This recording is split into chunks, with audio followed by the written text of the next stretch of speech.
Di balik wajah lembut seorang ustazah bernama Laila Sari Dewi, tersembunyi sebuah rahasia kelam yang siap mengguncang institusi paling berkuasa di negeri ini. Perjalanannya yang dimulai dari seorang korban kecelakaan lalu lintas, tanpa disadari, telah menyeretnya ke pusat sebuah konspirasi mematikan. Sebuah proyek rahasia bernama Awan Putih, tempat di mana kebenaran dan pengkhianatan saling bertukar wajah, dan di mana identitas sejatinya terkubur di bawah lapisan kebohongan yang telah dirancang puluhan tahun lamanya. Matahari di atas Jakarta siang itu terasa seperti bara api raksasa yang menekan dari segala arah, mengubah aspal di halaman markas Polres Jakarta Selatan menjadi cermin yang memantulkan cahaya menyilaukan. Udara panas yang lengket bercampur dengan aroma bensin yang tajam dan keringat para pengunjung yang mengantri resah di bawah terik. Di antara kerumunan yang gelisah itu, langkah Ustazah Laila tampak paling tenang, paling sabar. Gamis putih polos yang dikenakannya bergerak lembut setiap kali angin kering berembus, seolah menjadi satu-satunya entitas yang bersih di tengah suasana yang kusut dan penuh keluh kesah. Wajahnya yang teduh memancarkan ketenangan, namun garis letih yang samar di bawah matanya masih tampak jelas, sisa dari malam-malam tanpa tidur setelah kecelakaan hebat yang hampir merenggut nyawanya dan juga nyawa orang lain. Di tangannya, ia memegang sebuah map biru berisi surat pernyataan damai yang sudah ditandatangani oleh keluarga korban. Baginya, ini seharusnya menjadi titik akhir dari sebuah beban panjang yang membelenggu pundaknya. Segalanya telah diselesaikan secara kekeluargaan, tanpa dendam, tanpa tuntutan. Rasa syukur memenuhi hatinya karena tidak ada nyawa yang hilang dalam insiden itu. Kini, hanya tinggal satu urusan formalitas, mengambil kembali mobil sedan tuanya yang ditahan polisi sebagai barang bukti. Setiap langkah menuju pintu utama gedung kantor polisi terasa berat, bukan karena panas yang membakar kulit, melainkan karena firasat aneh yang tiba-tiba muncul di dalam dadanya, berdesir seperti angin dingin di tengah gurun. Seperti ada sesuatu yang tidak seharusnya terjadi, sebuah bisikan samar yang memperingatkannya bahwa hari ini tidak akan berjalan sesuai rencana.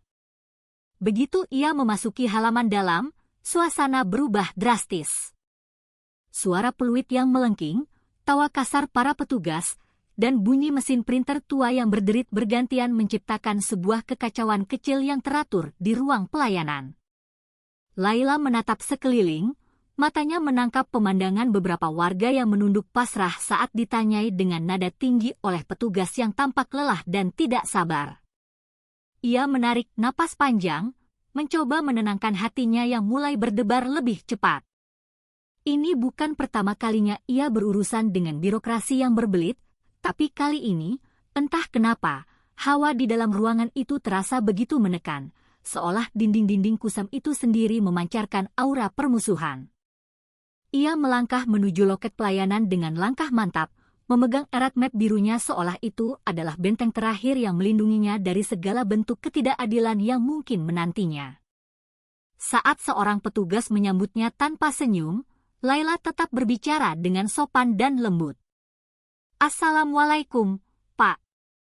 Saya datang untuk mengambil kendaraan saya. Semua urusan dengan keluarga korban sudah selesai," ucapnya pelan tapi tegas, suaranya jernih di tengah kebisingan. Petugas itu hanya mengangguk singkat tanpa menatap wajahnya, lalu berjalan ke belakang untuk mengambil setumpuk berkas. Di luar, matahari semakin terik, dan dari pantulan kaca jendela yang berdebu, Laila melihat bayangan wajahnya sendiri, damai, tapi juga rapuh. Seperti seseorang yang belum tahu badai macam apa yang sedang menunggunya di dalam gedung bercat abu-abu itu. Begitu tiba di depan loket administrasi, hawa ruangan yang pengap dan lembab langsung terasa menekan dada. Kipas angin tua yang tergantung di langit-langit hanya berputar lambat dengan bunyi berderit, seolah lelah memindahkan udara panas dari satu sudut ke sudut lain. Laila berdiri tegak di depan meja besi yang catnya sudah terkelupas di banyak bagian, memperlihatkan karat di bawahnya. Sementara itu, seorang polisi dengan wajah datar dan seragam yang sedikit lusuh menyodorkan selembar kertas berkop resmi. Angka-angka yang tertera di sana membuat mata Laila membelalak. Nominal itu sungguh tidak masuk akal, bahkan melebihi harga setengah mobilnya sendiri. Untuk sesaat, pikirannya kosong. Yang terdengar hanyalah detak jam tua di dinding yang monoton, menandai kesunyian aneh yang tiba-tiba tercipta di antara mereka. Ini tidak masuk akal, Pak. Suaranya sedikit pecah, namun ia masih berusaha untuk terdengar tegas. Polisi itu, yang mengenakan seragam dengan papan nama yang setengah pudar bertuliskan Suroso, hanya mendengus pendek. Tatapannya datar, seolah sudah terlalu sering menghadapi reaksi kaget dan protes seperti ini. Aturan baru, Bu Ustazah. Kalau enggak mau repot, bayar saja. Nanti mobilnya bisa langsung keluar. Kalimat itu diucapkan tanpa sedikit pun rasa bersalah, seperti sebuah hafalan yang sudah sering ia lontarkan kepada korban-korban sebelumnya. Laila menatap wajahnya lekat-lekat, mencoba mencari sedikit saja jejak penjelasan atau kemanusiaan. Tapi yang ia temukan hanyalah sepasang mata kosong tanpa nurani, cerminan dari sebuah sistem yang telah lama membusuk dari dalam. Ia menarik napas panjang, menahan gelombang amarah yang mulai naik ke tenggorokan. Dalam hatinya, ia mengulang doa, memohon kesabaran agar tidak terpancing oleh ketidakadilan yang begitu telanjang di depan matanya. Tapi semakin ia berusaha menahan, semakin jelas rasa muak itu tumbuh di dalam dirinya. Ia tahu betul, angka di kertas itu bukanlah hasil dari sebuah peraturan baru. Itu adalah bentuk pungutan liar yang dilegalkan dengan tanda tangan palsu dan kalimat-kalimat formal yang seolah-olah sah. Ia sudah sering mendengar cerita serupa dari jemaah pengajiannya, dari tetangganya, tapi tak pernah menyangka bahwa kini giliran dirinya yang menjadi korban. Pak, saya sudah menyelesaikan semuanya secara damai dengan keluarga korban. Ini hanya formalitas pengambilan kendaraan, bukan tebusan, ujarnya lagi, kali ini dengan nada yang lebih tajam. Petugas bernama Suroso itu menatapnya sekilas, lalu mengembuskan asap rokok kretek ke udara tanpa menjawab. Di belakangnya, beberapa polisi lain yang sedang duduk santai tertawa pelan, membicarakan sesuatu yang tak jelas, tapi nada ejekan dalam tawa mereka jelas tertuju padanya. Laila memejamkan mata sejenak, menahan air mata yang hampir jatuh. Bukan karena takut, tapi karena rasa kecewa yang mendalam pada sebuah sistem yang tega menindas orang yang sudah beritikat baik. Dalam hati ia berjanji, hari itu tidak akan berakhir dengan dirinya yang tunduk pada kebusukan ini. Nada suara Laila yang tetap tenang dan terkendali, justru membuat udara di ruangan itu berubah menjadi dingin.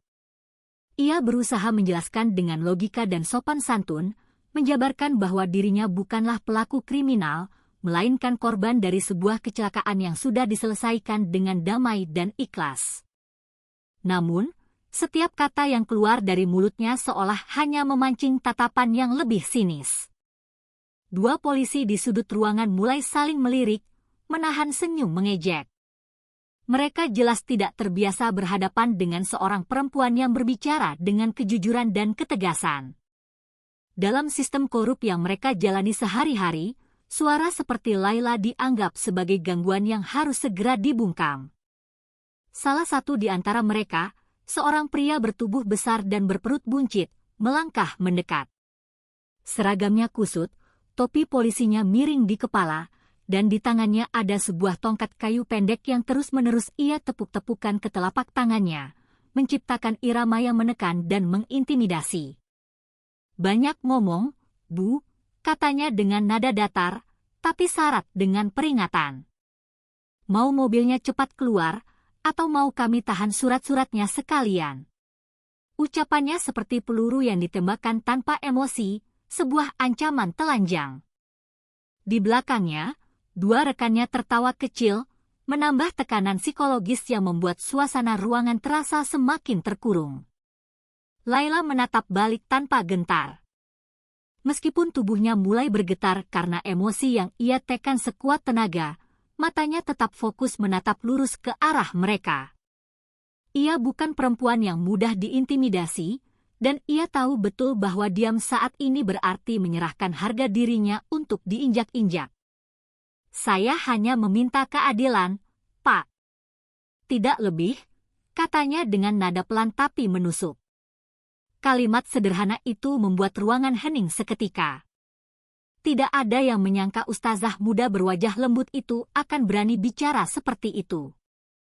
Polisi berperut buncit itu mendengus, lalu melangkah semakin dekat, begitu dekat hingga Laila bisa mencium bau tembakau dari napasnya.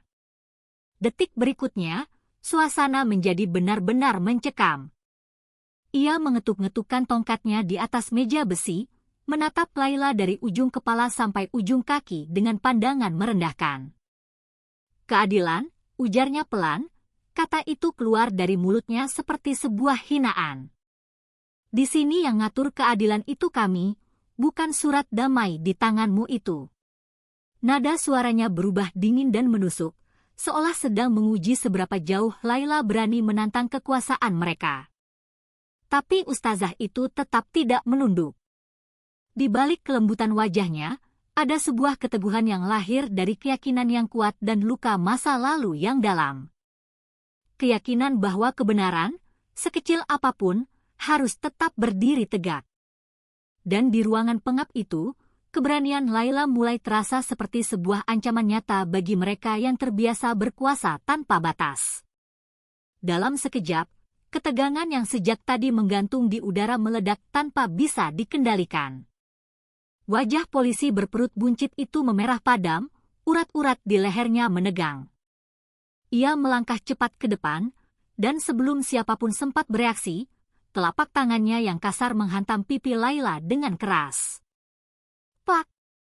Suara tamparan itu menggema, menembus dinding-dinding ruangan yang bisu, dan membuat semua aktivitas di sekitar seakan berhenti sesaat. Pukulan itu tidak hanya menyakitkan secara fisik, tapi juga menjadi simbol penghinaan brutal terhadap kebenaran yang berani berbicara di tempat yang salah. Laila terpental setengah langkah ke belakang. Sudut bibirnya langsung robek. Darah segar mulai menetes, jatuh ke gamis putihnya yang kini ternoda merah. Kerudungnya sedikit miring, memperlihatkan beberapa helai rambut halus di pelipisnya yang terlepas dan menempel di kulit yang memanas karena tamparan. Namun, ia tidak menangis. Tidak juga menjerit. Ia hanya berdiri diam dengan napas yang mulai teratur, menatap lurus ke arah pria yang baru saja memukulnya. Dalam sorot matanya, bukan hanya rasa sakit yang tampak, tapi sesuatu yang lebih dalam, lebih purba, kemarahan yang tenang, tajam, dan sangat berbahaya. Ruangan mendadak senyap.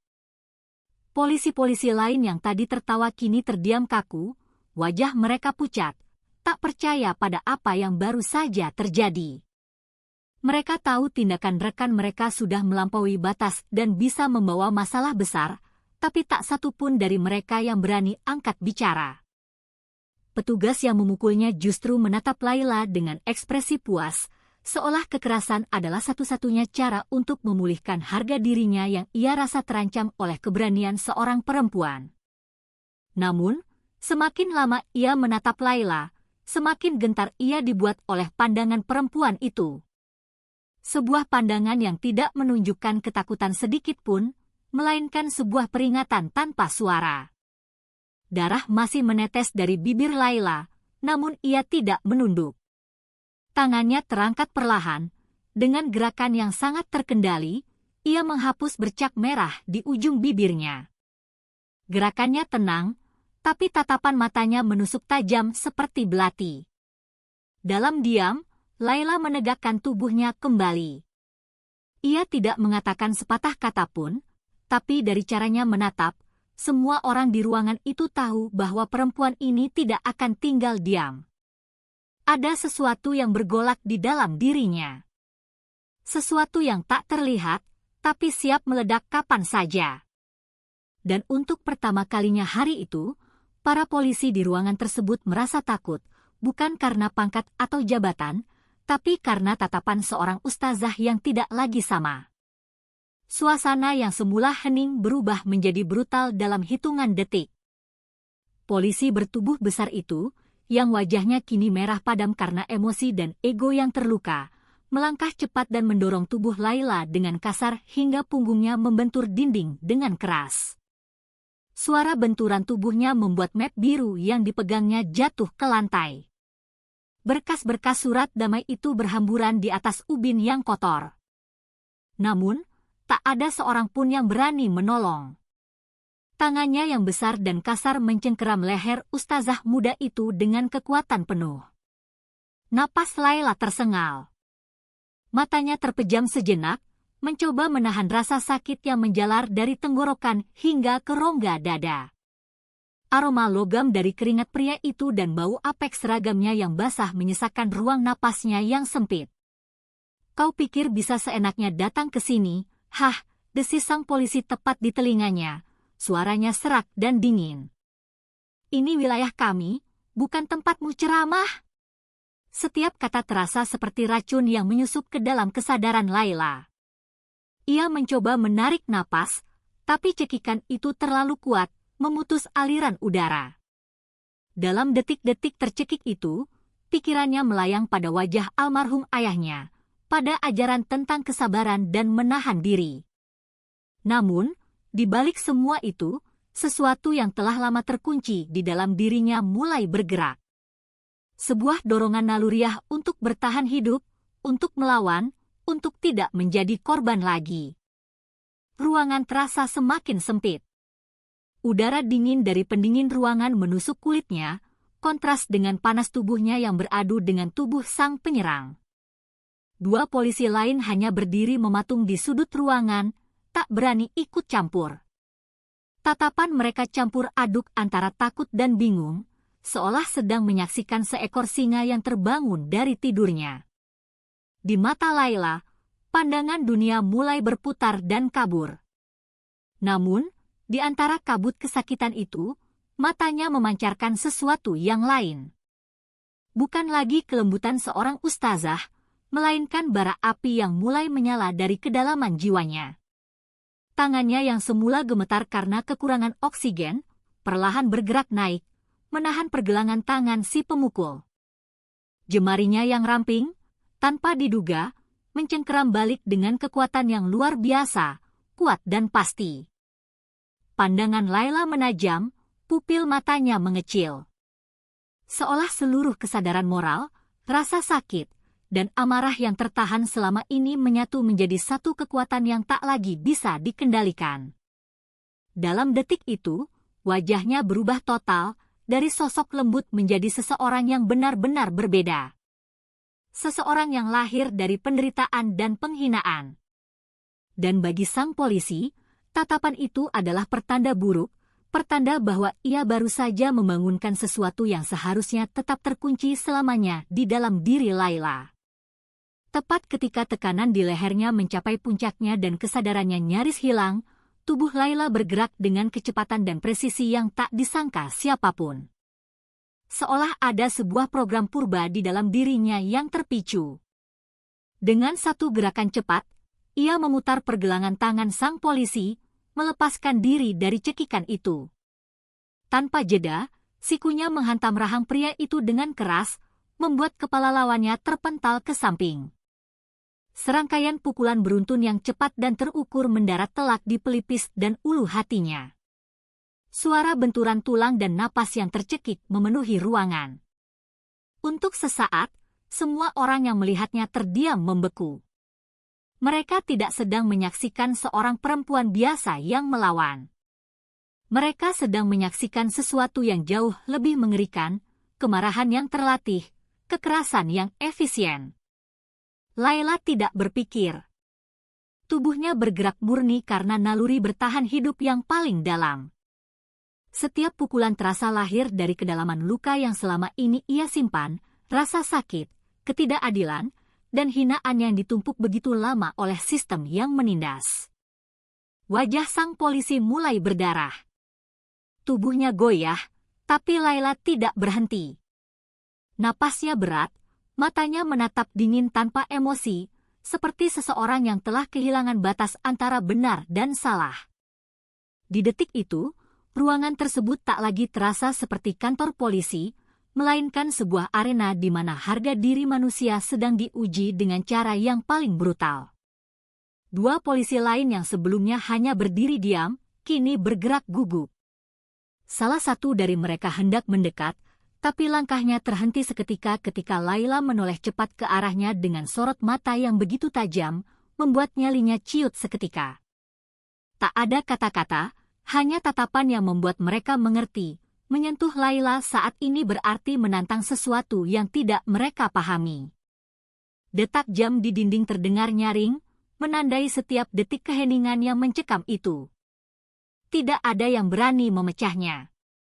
Mereka seperti patung lilin, menonton seorang ustazah yang baru saja menanggalkan jubah kelembutannya dan berubah menjadi badai yang mematikan.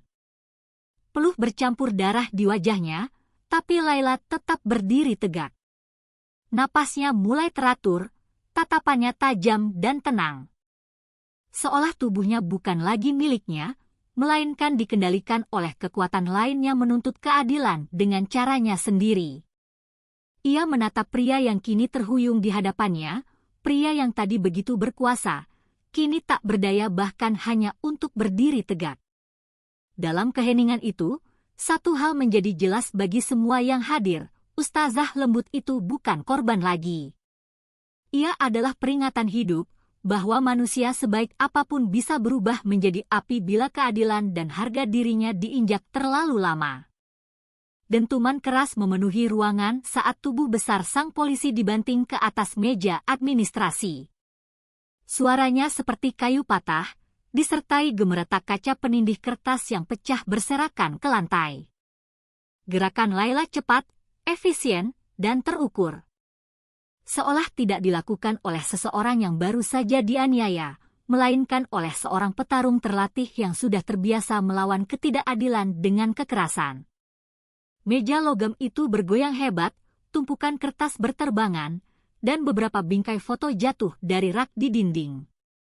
Tubuh pria berseragam itu tak bergerak, terkapar dengan kepala menghadap ke samping.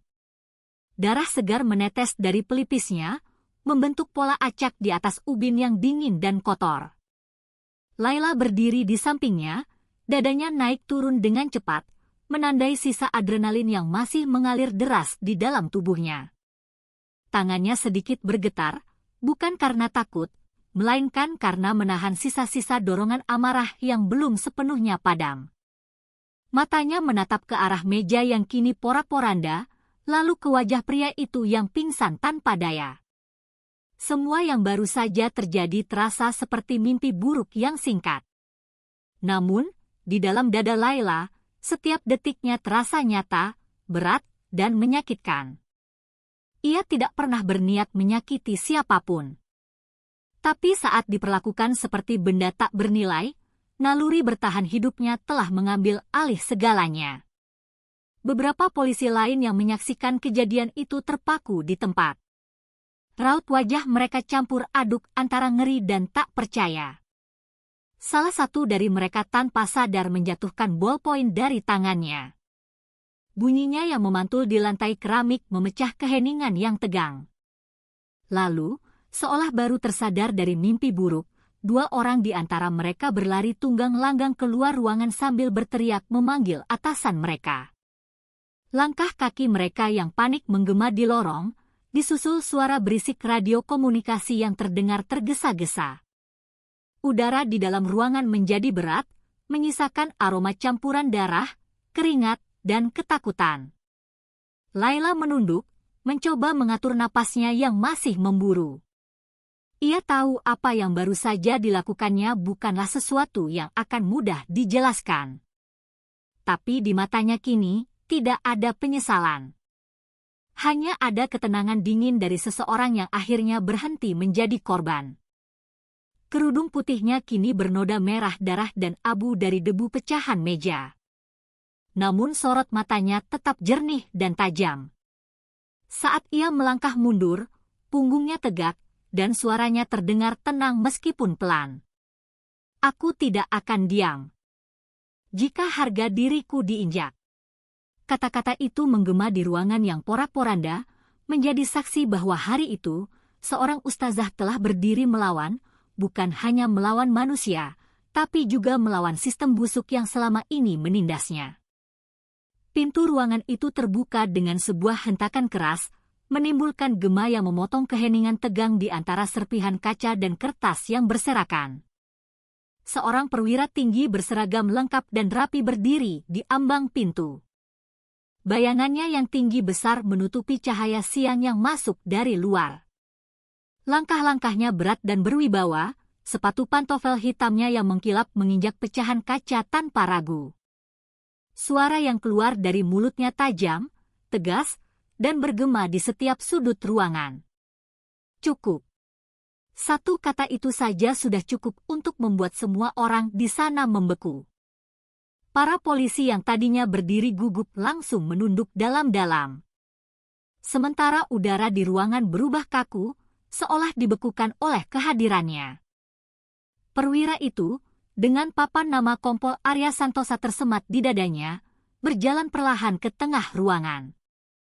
Pandangannya beralih dari tubuh anak buahnya yang tak sadarkan diri, ke sosok Laila yang berdiri tegak dengan darah yang mulai mengering di pipinya. Namun, yang membuat semua orang terkejut bukanlah kemarahannya, melainkan ketenangan yang aneh di wajahnya. Tidak ada teriakan, tidak ada sumpah serapah, hanya tatapan dingin yang tajam seperti mata elang, tatapan seseorang yang sudah terbiasa menghadapi kekacauan dan tahu persis bagaimana menenangkannya tanpa harus bersuara keras. Saya minta maaf atas tindakan anggota saya, ucapnya lembut, begitu lembut hingga justru menimbulkan rasa curiga. Nada suaranya tidak seperti permintaan maaf yang tulus, lebih seperti sebuah kalimat yang sudah disiapkan sejak lama. Seolah ia sudah menduga atau bahkan mengetahui bahwa kejadian seperti ini akan terjadi. Laila menatapnya tanpa menjawab, mencoba membaca bahasa tubuhnya yang penuh teka-teki. Di balik senyum tipis dan sikap tenang itu, ada sesuatu yang tersembunyi. Auranya bukan milik seorang penegak hukum yang ingin melerai, melainkan seseorang yang sedang mengamati hasil dari sebuah percobaan. Ia menatap luka di wajah Laila cukup lama. Lalu pandangannya turun ke tangan sang ustazah yang masih sedikit bergetar. Sekilas, sudut bibirnya bergerak, bukan tanda simpati, melainkan sebuah kepuasan tersembunyi yang ditutupinya dengan sangat rapi. Saya akan pastikan hal seperti ini tidak akan terjadi lagi, katanya sambil melirik dua anak buahnya yang masih berdiri kaku. Ia memberi isyarat halus dengan dagunya, dan mereka segera mengangkat tubuh polisi yang pingsan, membawanya keluar ruangan dengan tergesa-gesa. Kini, hanya Laila dan sang perwira yang tersisa di ruangan itu.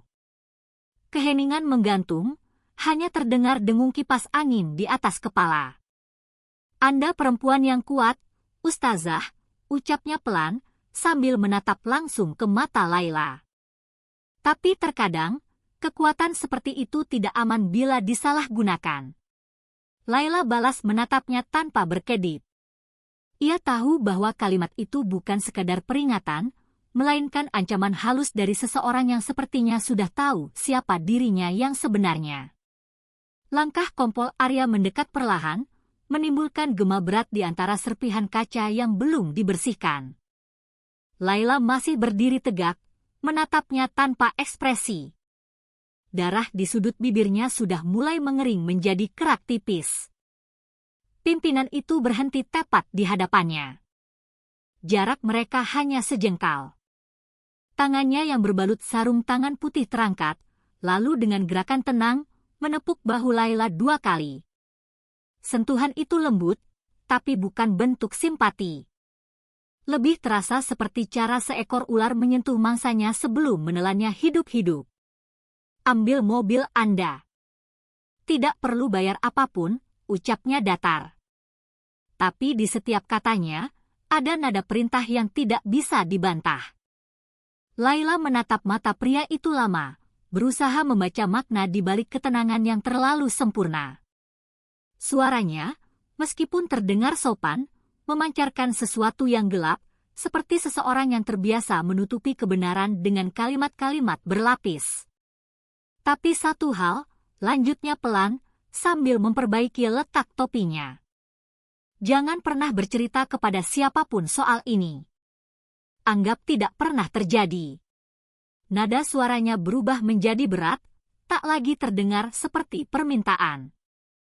Ia tidak menatap Laila sepenuhnya, tapi arah pandang matanya yang tajam jelas menunjukkan bahwa itu bukan saran, melainkan sebuah ultimatum. Ruangan terasa semakin dingin. Di luar, suara langkah beberapa polisi terdengar tergesa-gesa. Tapi di dalam, waktu seolah berhenti. Laila menelan ludah perlahan, merasakan firasat yang sangat aneh menjalari punggungnya. Ia mengangguk pelan, bukan karena takut, melainkan karena ia tahu tidak ada gunanya membantah sekarang. Tatapannya tetap tenang, tapi di dalam pikirannya mulai terbentuk sebuah tanda tanya besar. Kenapa perwira setingkat kompol turun tangan langsung hanya untuk meredakan perkara kecil seperti ini? Kenapa ekspresi matanya tidak menunjukkan kemarahan terhadap bawahannya yang brutal, tapi justru sebuah pengamatan tajam terhadap dirinya? Saat perwira itu berbalik dan berjalan menuju pintu, Laila sempat melihat sesuatu yang membuat bulu kuduknya berdiri. Sebuah lambang di cincin perak yang melingkar di jari manisnya, sebuah lingkaran dengan ukiran simbol awan putih di tengahnya. Simbol yang sama persis dengan yang pernah ia lihat di dokumen proyek rahasia di ruang kerja ayahnya bertahun-tahun yang lalu, sebelum sang ayah meninggal dalam sebuah kecelakaan misterius. Detik itu, dada Laila terasa sesak. Semua kejadian hari ini, kecelakaan, pemerasan, kekerasan, tiba-tiba terasa seperti bagian dari sesuatu yang jauh lebih besar. Sesuatu yang sudah dirancang jauh sebelum ia menginjakkan kaki di kantor polisi itu. Ia tahu, ancaman tadi bukan sekadar untuk membungkam mulutnya, tapi sebuah peringatan bahwa ia baru saja tanpa sengaja menyentuh jaring konspirasi yang sangat berbahaya. Pintu ruangan itu terbuka dan Laila melangkah keluar perlahan. Suara langkahnya menggema di lantai koridor yang dingin, memantul di antara dinding kusam yang dipenuhi papan pengumuman dan foto-foto pejabat lama yang berdebu. Para anggota polisi yang berpapasan dengannya langsung menyingkir, tidak ada yang berani menatapnya terlalu lama. Sebagian hanya melirik cepat lalu menunduk, pura-pura sibuk dengan berkas di tangan mereka. Ada rasa takut yang jelas di mata mereka, tapi juga sesuatu yang lain. Hormat, mungkin sedikit kagum, atau justru kebingungan yang mendalam. Mereka melihat seorang ustazah muda dengan darah kering di pipinya, gamis putihnya yang ternoda, namun masih berjalan tegak seolah tak tersentuh oleh apapun. Udara panas di luar ruangan menyambutnya kembali dengan tajam. Di halaman luas yang ramai, Laila berhenti sejenak, memandang sekeliling. Ia bisa merasakan tatapan-tatapan dari kejauhan, dari jendela di lantai 2, dari pos penjagaan di dekat gerbang. Semua mata seolah mengawasinya. Seolah keberadaannya kini menimbulkan ketegangan yang tak bisa dijelaskan. Angin siang yang kering bertiup, membawa aroma bensin dan debu, menampar wajahnya yang masih terasa perih. Ia menyentuh bekas luka di bibirnya perlahan, bukan untuk memastikan rasa sakitnya, tapi untuk mengingat bahwa luka itu nyata, bahwa kekerasan itu benar-benar terjadi dan bukan sekadar ilusi. Di depan gedung, mobil sedan hitam miliknya kini terparkir rapi, tampak tak tersentuh. Plat nomor yang sempat dilepas sudah terpasang kembali dengan sempurna. Semuanya terlihat normal, terlalu normal untuk situasi yang baru saja ia alami. Laila mendekat, matanya menyapu permukaan mobil dengan pandangan curiga. Ia menyadari sesuatu yang aneh. Mobil itu sudah dibersihkan. Bahkan bekas benturan kecil di bumper depannya akibat kecelakaan seminggu lalu telah hilang, seolah tak pernah terjadi. Tangannya terhenti di gagang pintu, napasnya tertahan. Ada sesuatu yang sangat tidak beres. Seakan-akan seseorang ingin menghapus setiap jejak kebenaran dari peristiwa itu, membuatnya seolah tidak pernah ada. Laila berdiri diam selama beberapa detik, menatap pantulan dirinya di kaca mobil yang mengkilap. Wajah itu tampak asing baginya sendiri. Di balik luka dan debu, matanya menyala dengan ketenangan yang berbahaya. Ini bukan kebetulan, gumamnya lirih pada dirinya sendiri. Firasat itu semakin kuat, seolah ada sebuah mesin raksasa yang sedang bergerak di balik bayang-bayang. Ia tahu, hari ini belum berakhir. Peristiwa di ruangan tadi hanyalah pembuka dari sesuatu yang jauh lebih besar.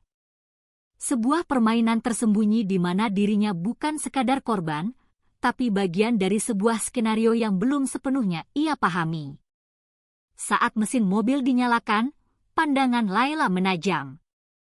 Ia sadar, mulai detik itu, tidak ada lagi jalan untuk kembali menjadi orang biasa. 3 hari berlalu sejak insiden di kantor polisi, tapi bayangannya belum juga hilang dari benak Laila. Setiap kali ia memejamkan mata, ia masih bisa mendengar suara meja yang pecah, jeritan singkat yang tertahan, dan tatapan dingin Kompol Arya yang menyuruhnya bungkam. Malam itu, ia duduk sendirian di kamar sederhananya di sebuah rumah kecil di gang sempit pinggiran Jakarta, hanya ditemani suara jangkrik dan cahaya lampu temaram. Ponselnya yang tergeletak di meja tiba-tiba bergetar. Tidak ada nama pengirim, hanya sebuah nomor asing, dan satu pesan pendek yang langsung membuat darahnya berhenti mengalir sejenak. Kau bukan satu-satunya. Kami tahu apa yang mereka sembunyikan. Di bawahnya, terdapat sebuah ikon file video yang ukurannya tidak besar, tapi seolah membawa bobot yang sangat berat. Dengan tangan yang sedikit gemetar, Laila menekan tombol putar. Layar ponselnya menampilkan sebuah ruangan yang sangat ia kenal, kantor polisi tempat dirinya dianiaya. Di rekaman CCTV itu, semuanya terlihat dengan sangat jelas. Tamparan brutal, cekikan, perlawanannya yang tak terduga, hingga tubuh polisi itu yang dibanting ke meja. Suara benturan dan teriakan terekam tanpa filter. Tapi yang paling mengguncang bukanlah adegan kekerasannya, melainkan potongan rekaman di bagian akhir. Setelah semua berakhir dan ia pergi, kamera masih menyala selama beberapa detik. Terlihat Kompol Arya yang datang melerai, berdiri di sudut ruangan sambil berbicara pelan dengan seorang teknisi komputer. Aku tidak mau ada yang tahu tentang ini, katanya datar namun tajam. Ia mencondongkan tubuh ke arah layar monitor dan menekan sesuatu di keyboard. Potong dari menit 12 sampai 20. Hapus file aslinya dari server pusat. Ganti dengan versi yang sudah diedit. Teknisi itu tampak ragu sejenak, tapi kemudian mengangguk cepat. Dalam hitungan detik, file asli rekaman itu dihapus dan layar di ponsel Laila berubah menjadi hitam. Laila terdiam, napasnya tercekat, matanya membulat. Ia menyadari bahwa yang baru saja ia saksikan bukan sekedar bukti penyalahgunaan wewenang, tapi sebuah konspirasi sistematis untuk mengubur kebenaran. Ia menggenggam ponselnya erat-erat, seolah benda itu adalah satu-satunya hal yang nyata di tengah kekacauan pikirannya. Ada yang lebih besar di balik ini, bisiknya pelan, suaranya bergetar antara takut dan tekad yang baru tumbuh. Ia tahu risiko menyimpan rekaman seperti ini bisa membahayakan nyawanya, tapi ia juga tahu bahwa kebenaran tidak boleh dimusnahkan. Ia menatap layar yang kini gelap, lalu dengan cepat menyalin file itu ke sebuah flash disk kecil dan menyimpannya di tempat teraman yang ia tahu, di dalam sebuah lemari kayu tua, di balik kitab tafsir peninggalan ayahnya. Saat itu, ia belum tahu siapa pengirim pesan misterius itu. Tapi satu hal yang pasti, seseorang di luar sana sedang melawan sistem yang sama, dan kini, mereka telah menarik Laila ke dalam lingkaran perlawanan itu. Malam di kampung kecil itu tak lagi terasa tenang sejak rekaman video itu sampai ke tangan Laila. Jalan sempit di depan rumahnya yang biasanya sunyi kini terasa seperti dipenuhi mata-mata yang tak terlihat. Hampir setiap malam, tepat setelah jam 11, sebuah mobil sedan hitam tanpa plat nomor resmi berhenti di seberang jalan. Mesinnya tidak dimatikan, lampunya redup, dan bayangan dua sosok samar tampak di balik kaca filmnya yang gelap. Awalnya, Laila mencoba mengabaikannya, meyakinkan dirinya bahwa itu hanya kebetulan. Namun setelah malam ketiga, ketika mobil yang sama muncul lagi di waktu yang sama persis, ia tahu ini bukan kebetulan. Ini adalah sebuah peringatan. Di dalam rumah, suara langkah-langkah pelan di atap sering membangunkannya di tengah malam. Suara kayu berderit seperti ada seseorang yang berjalan dengan sangat hati-hati di atas genting. Sekali waktu, ia mendengar bunyi logam yang bergeser, lalu senyap total, hanya menyisakan detak jantungnya yang berdegup kencang. Ia tidak berteriak, tidak pula menelepon siapapun. Ia hanya duduk di ruang tamu dengan lampu kecil yang menyala, tangannya menggenggam tasbih, matanya menatap lurus ke pintu depan yang tertutup rapat. Di balik wajahnya yang tampak tenang, ada badai kecil yang berputar antara takut, marah, dan sebuah keyakinan bahwa dirinya sedang menjadi target dari sesuatu yang jauh lebih besar dari sekedar kasus pemerasan polisi. Ia tahu, tujuan mereka bukan untuk menyerangnya malam itu. Mereka sedang menguji keteguhan mentalnya. Mereka ingin melihat apakah ustazah muda itu akan ketakutan, menyerah, lalu membuang bukti yang dimilikinya. Namun, Laila bukan perempuan yang mudah dipatahkan. Setiap suara asing di luar rumah justru membuat pikirannya semakin tajam. Ia mulai mencatat waktu kedatangan mobil itu, arah langkah di atap, hingga pola cahaya yang aneh yang kadang muncul dari rumah tetangga yang seolah ikut terlibat dalam pengawasan itu. Di kepalanya, potongan-potongan kecil mulai membentuk sebuah pola yang mengarah pada satu kesimpulan. Ini bukan operasi acak, ini adalah pengintaian terencana. Pada malam keempat, Laila berdiri di depan jendela, menyingkap sedikit tirainya. Mobil hitam itu masih di sana. Tapi kali ini, ia tidak mundur. Ia menatap langsung ke arah kaca gelap itu, lama, hingga akhirnya lampu mobil itu padam dan kendaraan itu perlahan pergi tanpa suara. Dalam hati, ia tersenyum tipis. "Kalian ingin aku takut," gumamnya pelan. "Tapi kalian lupa. Aku pernah kehilangan segalanya. Tidak ada lagi yang bisa kalian ambil dariku." Dan malam itu, untuk pertama kalinya sejak insiden di kantor polisi, Laila merasa lebih tenang. Bukan karena bahaya telah pergi, tapi karena ia mulai mengerti. Rasa takut hanyalah sebuah alat, dan ia baru saja belajar cara melawannya dengan keberanian yang tidak bisa mereka ukur. Laila tidak tinggal diam. Ia tahu, menghadapi sistem sebesar ini tidak bisa sendirian. Ia menghubungi seseorang yang dulu sangat ia percaya, Nisa Rahmadi, seorang mantan muridnya di pengajian remaja yang kini bekerja sebagai ahli keamanan siber. Gadis itu cerdas, cepat berpikir, dan punya akses ke dunia digital yang tak mudah disentuh orang biasa. "Aku butuh kau melihat sesuatu," ujar Laila dengan suara rendah melalui sambungan telepon terenkripsi. Nisa tidak banyak bertanya, hanya menjawab singkat, "Kirimkan datanya, Ustazah. Aku akan cari tahu." Sejak malam itu, keduanya bekerja dalam senyap, menelusuri jaringan gelap di balik institusi yang tampak bersih di permukaan. Dari hasil penelusuran Nisa, muncul sebuah pola yang sangat mencurigakan. Sejumlah transfer dana rutin dengan nominal fantastis mengalir dari sebuah perusahaan swasta bernama Centra Biotech ke rekening beberapa perwira tinggi polisi, termasuk nama yang tak asing, Kompol Arya Santosa, pria berwajah tenang yang waktu itu menepuk bahunya dengan nada ramah yang palsu. Namun, semakin dalam mereka menggali, semakin aneh keterhubungan itu. Centra Biotech ternyata bukan sekadar perusahaan riset farmasi seperti klaimnya di muka publik. Di bawah lapisan administrasi palsu, terdapat sebuah proyek tertutup dengan nama sandi, awan putih, identik dengan simbol di cincin sang perwira. Yang membuat napas Laila tercekat adalah temuan berikutnya. Nisa mengirimkan sebuah laporan yang menunjukkan bahwa insiden kecelakaan yang menimpanya seminggu yang lalu bukanlah kecelakaan biasa. Mobil yang ia tabrak saat itu dikendarai oleh seorang kurir internal perusahaan yang sedang membawa data mentah dari proyek tersebut. Dokumen itu berisi hasil eksperimen manusia yang disamarkan sebagai penelitian medis.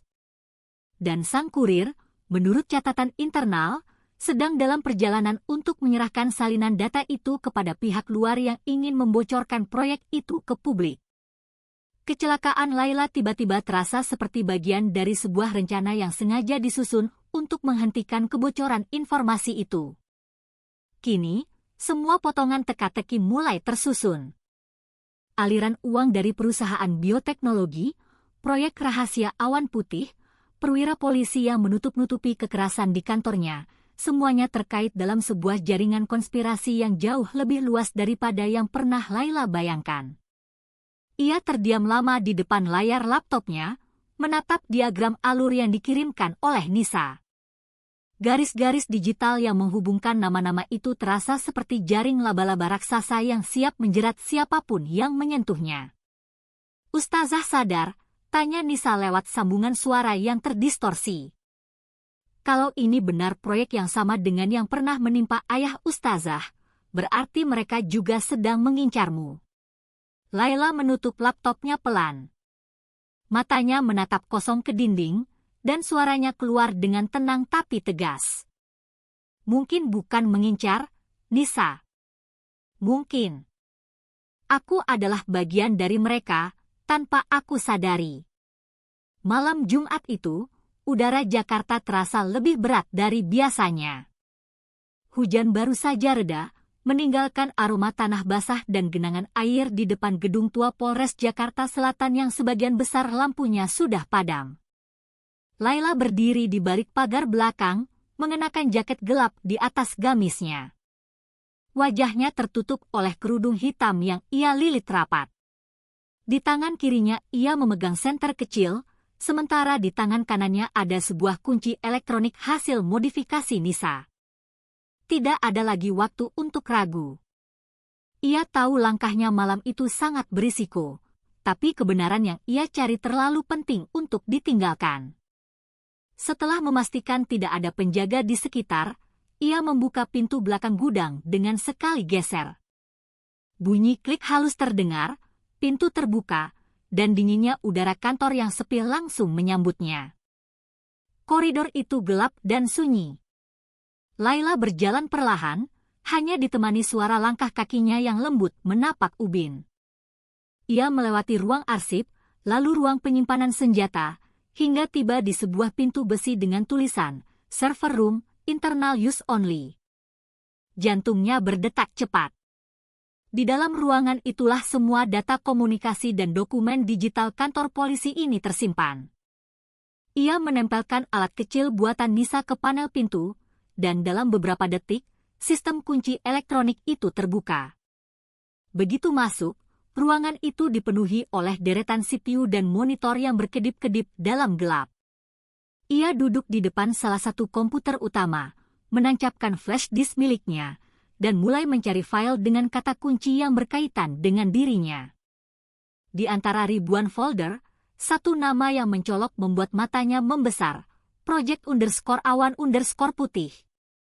Ia membukanya, dan layar monitor menampilkan serangkaian file, rekaman interogasi, laporan operasi, serta dokumen-dokumen bertanda top secret.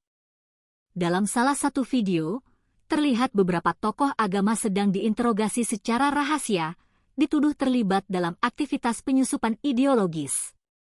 Tapi yang paling membuat napasnya tercekat adalah sebuah folder lain yang berjudul Target_Eliminasi.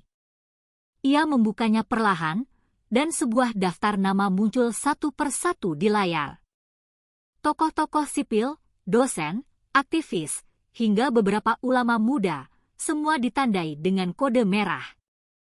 Laila menelusuri daftar itu dengan tangan gemetar. Tangannya berhenti di baris terakhir, dan matanya tak percaya membaca nama yang tertera di sana, Laila Sari Dewi binti Ahmad. Status, subjek 07, potensi kebangkitan aktif.